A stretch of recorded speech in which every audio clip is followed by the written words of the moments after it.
Isa sa mga fantasies ng karamihan ngayon ay ang magkaroon ng pagkakataong makapagpahinga. Yung kahit saglit lang, makalayo sa trabaho, sa routine, at sa mga bagay na araw-araw nating iniisip. Hindi naman ibig sabihin na gusto nating tumakas sa buhay. Minsan kasi, gusto lang nating magkaroon ng pagkakataong huminto sandali, pumunta sa ibang lugar, at maramdaman kung ano yung pakiramdam na wala kang kailangang habulin. At para sa akin, isa sa pinakamadaling paraan para gawin iyon ay ang bumiyahe. Kaya nitong weekend, nagdesisyon akong pumunta sa Baguio. Mag-isa. Walang kasama. Walang malaking itinerary. At wala rin kailangang sundin kung di sarili kong oras. 2 araw lang ang nilaan ko para sa trip na to. Hindi para puntahan lahat ng tourist spots, kundi para magkaroon lang ng konting oras na pwedeng kong gastusin para sa sarili ko. At kung saan man ako mapunta, okay lang.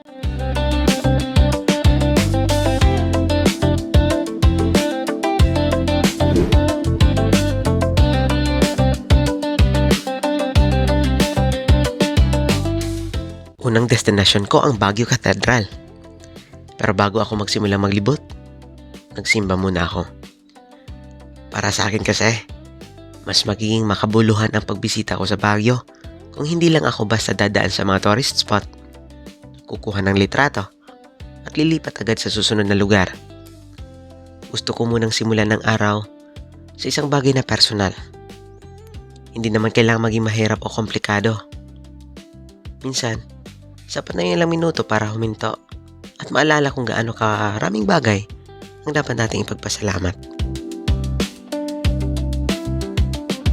Paglabas ng katedral, doon na nagsimula yung mas casual na bahagi ng trip ko.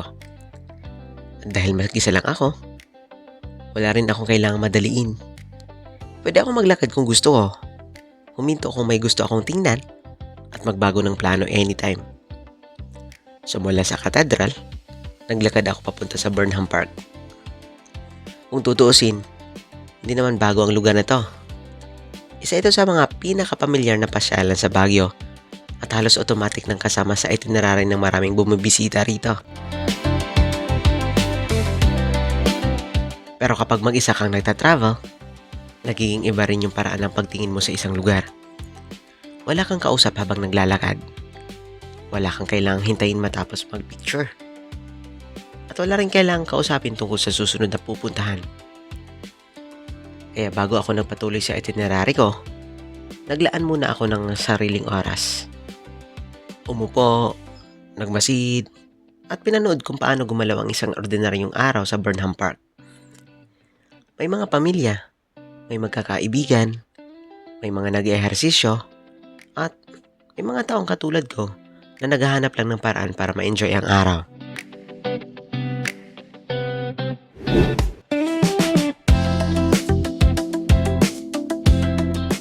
Pagkatapos, sinubukan ko ring magbike. Simple lang naman yung activity, pero nakakatuwa ring bumalik sa ganitong klaseng experience. Yung walang complicated na rules at wala ring kailangang i-achieve. Pedal lang, ikot sa park, at enjoy sa malamig na bahangin ng Baguio. At habang umiikot ako, doon ko naisip na minsan, di pala kailangang punuin ng activities ang isang biyahe para masabing sulit. May mga oras na sapat na sa pagsimpleng pag-ikot, pagtingin sa paligid, at ilang minuto na wala kang ibang iniisip.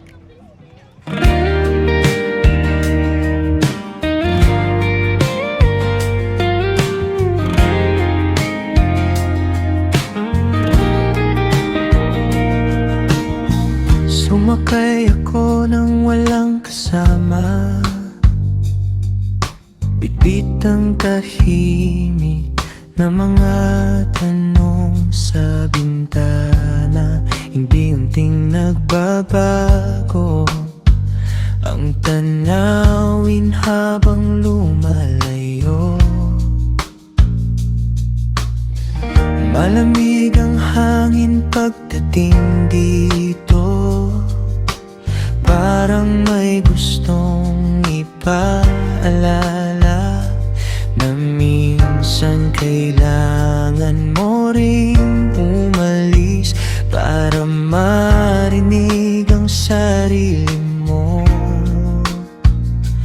At habang bumabagal ang mundo, unti-unti rin akong humihinto.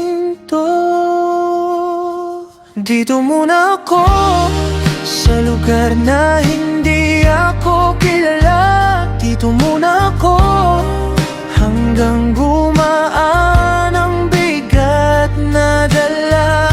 Kung saan walang kailangang habulin, walang kailangang patunayan. Sa lamig ng hangin, sa lilim ng ulan, baka dito ko muna mahanap ang sarili kong nawala.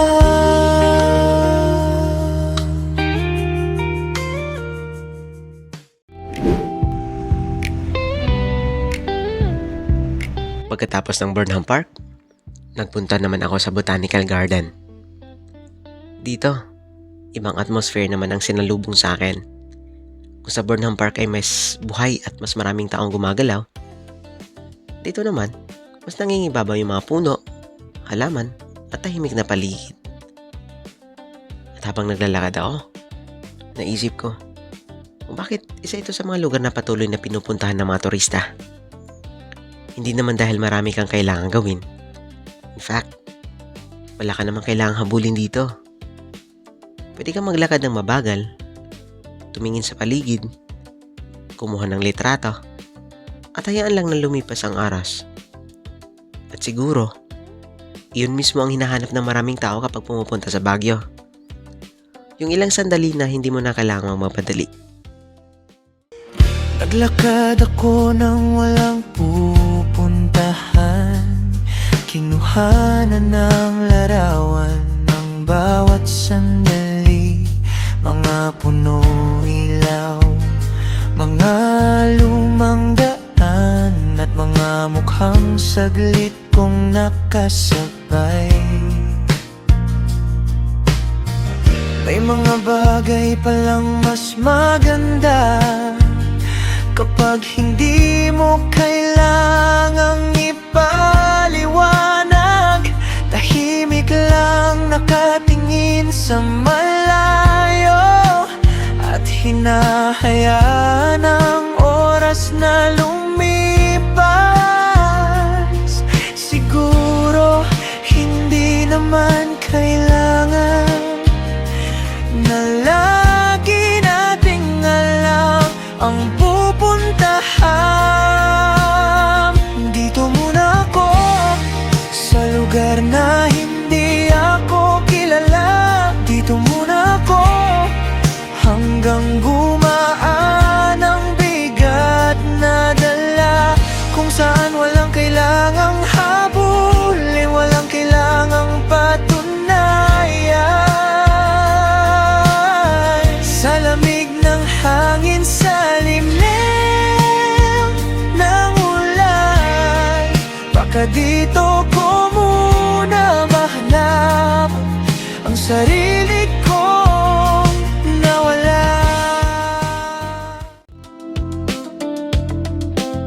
Sa panahon ngayon na parang laging may kailangan gawin, may kakaibang halaga rin yung mga lugar na wala namang hinihingi sa'yo, kundi ang maglaan ng oras.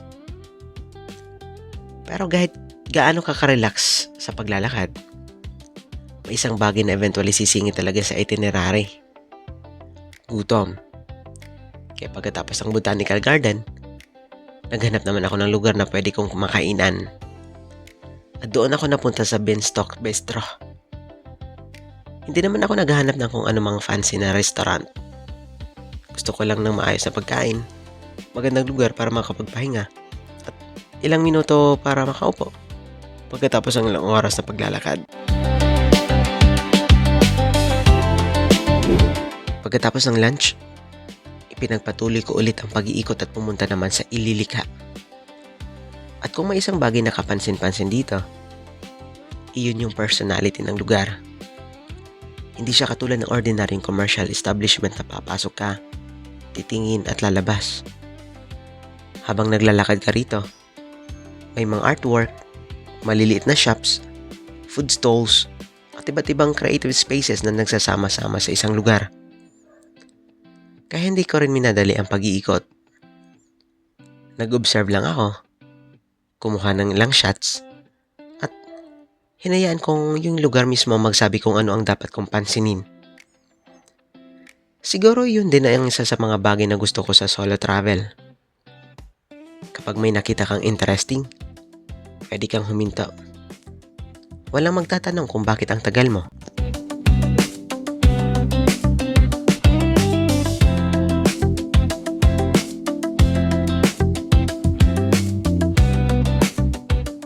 Pagsapit ng hapon, nag-check-in lang ako sa accommodation at nagpahinga. Pagsapit naman ng gabi, lumabas ulit ako at pumunta sa Baguio Night Market.